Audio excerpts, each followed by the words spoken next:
ঝড়ের মাস বৈশাখ। এই বৈশাখের মতোই রবি ঠাকুরের জন্ম।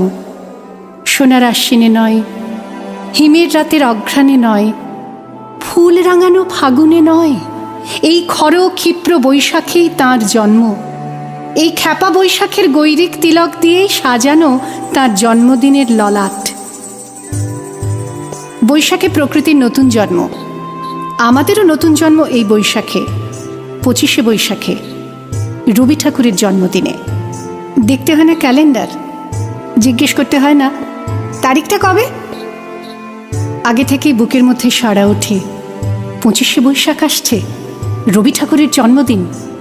বছরে একটা দিনের জন্য তারা নতুন হয়ে যায়।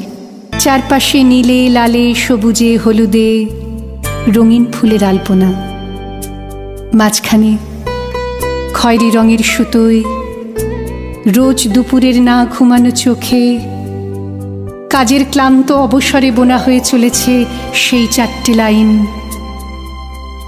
উদয়ের পথে শুনি কার বাণী, ভয় নাই ওরে ভয় নাই, নিঃশেষে প্রাণ যে করিবে দান, ক্ষয় নাই তার ক্ষয় নাই। শুধু কি সূচি কাজে?